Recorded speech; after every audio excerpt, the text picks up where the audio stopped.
Pan is off.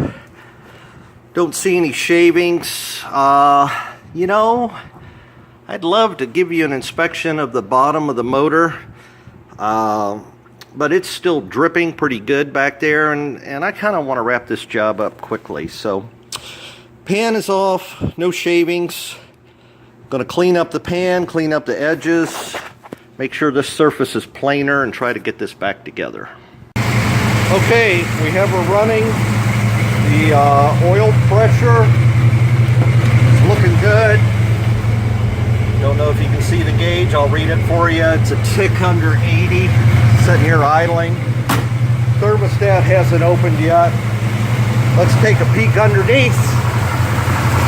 I'll turn the light on. Maybe you can see that's where it was leaking, at that corner. That corner's dry. The oil pan looks like it's dry, but we're gonna let it heat up, and then we'll wrap up this video. Thanks. Welcome back to Project Beep Beep on the Average Guy's Restoration blog. Wheels on the ground.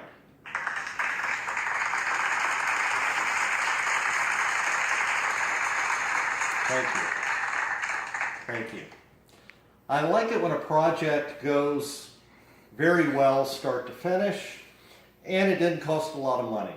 New oil pan gasket, new exhaust pipe, flange gasket, even with the oil change, less than $50, less than 4 hours start to finish, both jobs. Only had one bolt that I had to get in only by feel between the K member and the oil pan.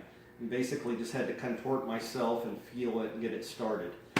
What made this job go so easy? I can't say enough about these gear wrench, flex ratchets. Money well spent. I should have bought these years ago. Besides my impact wrench, this is probably the best investment I've made in tools. What I did basically for the entire oil pan is I just kept it at that angle and went across the K member and got all the bolts snug. And with this little stubby here, when I was doing the exhaust pipe flange gasket, on top I just kept this at a right angle, and at the bottom I had an extender, and boom, boom, boom, got it bolted together. These alone probably saved me a lot of heartache, and the job went real fast. Cardboard is still under the car. A lot of people will tell you that you will never have a Mopar that doesn't leak oil. It's like the old Harley Davidson saying, if it's not leaking oil, you've run it out of oil. My timing chain cover still has a leak.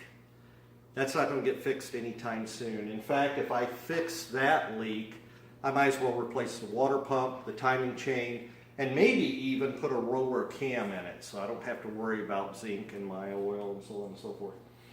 Also, I was patting myself on the back for a long time that I fixed the valve cover gasket leaks.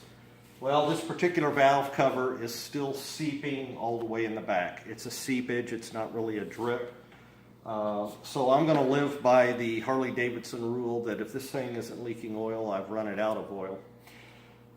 For now, I'm going to try to get some seat time in it. I just want to drive it. And we'll report back in a couple of weeks on the next project.